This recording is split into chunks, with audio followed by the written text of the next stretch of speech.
नमस्कार साथियों, इस प्रश्न को समझिए और इस प्रश्न को समझना इसलिए ज़रूरी है क्योंकि ये आपके एग्ज़ाम में हूबहू पूछा जा सकता है।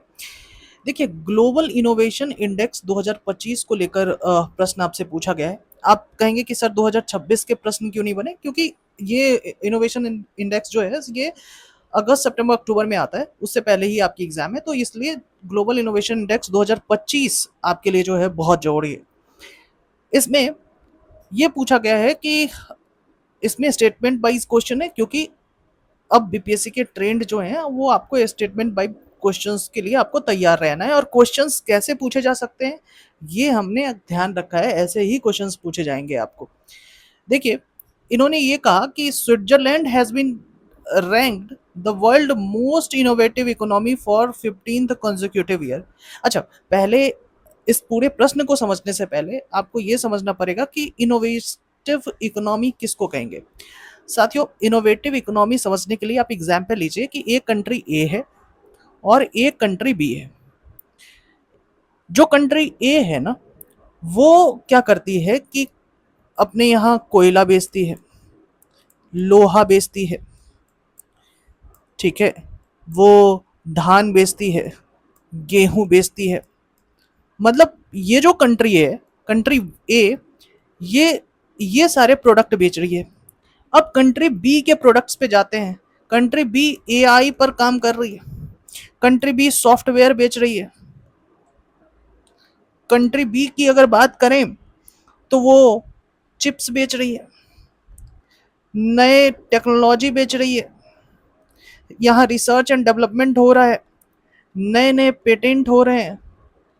अगर आप कंट्री बी की बात करें तो कंट्री बी जो है, एक तरीके से आप देख पाएंगे कि ये कंट्री बी जो है वो प्राकृतिक संसाधन मतलब नेचुरल रिसोर्सेस पर अधिक जो है वो निर्भर नहीं है।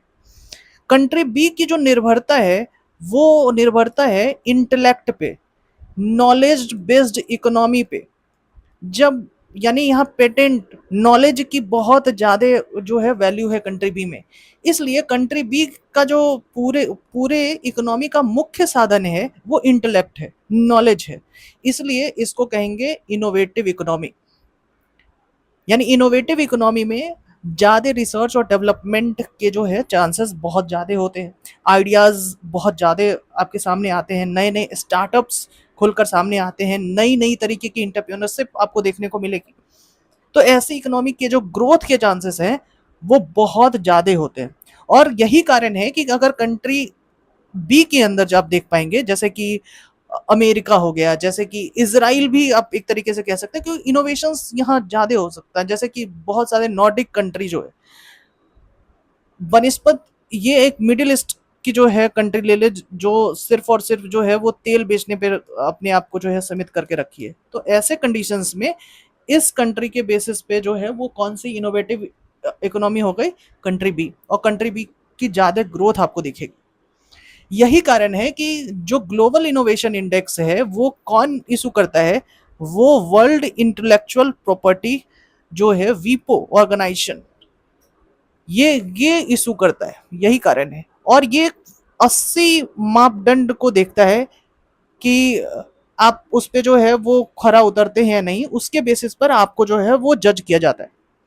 और आप देख पाएंगे कि ये जो ग्लोबल इनोवेशन इंडेक्स 2025 है, इसमें हमेशा से लगभग 15 वर्षों से जो टॉप करता हुआ देश आया है, वो कौन सा देश है, वो स्विट्जरलैंड है। यानी स्टेटमेंट वन जो है वो बिल्कुल सही है। चीन पहली बार 2025 में 10 नवाचारी अर्थव्यवस्था में शामिल हुआ, बिल्कुल। 2025 में 10वें नंबर पे चीन है आया है, और ये पहली बार 10वें नंबर पे चीन जो है वो आप देख पाएंगे।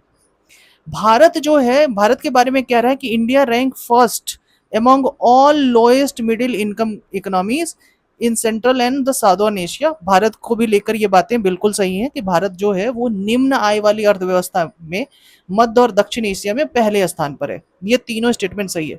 कह रहा है 2025 में जो ग्लोबल इनोवेशन इंडेक्स आया था उसमें भारत की रैंक 28वीं है। यही यहाँ गलत हो गया, भारत की रैंक जो है वो 38वीं है, ठीक है। और 2015 में जो ये रैंक थी वो 81 थी। तो तो 81 से अगर हम जो है 28वीं पे पहुंचते हैं तो ये हमारा जो रैंकिंग है ना, आप सोचो कि कितना ज्यादा जो है वो इसमें ग्रोथ हुआ है। ठीक है, 81वें से हम लोग जो है वो पहुंच रहे हैं 38वीं पे।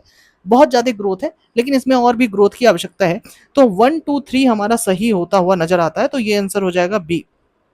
ठीक है, अब देखिए आपने हमने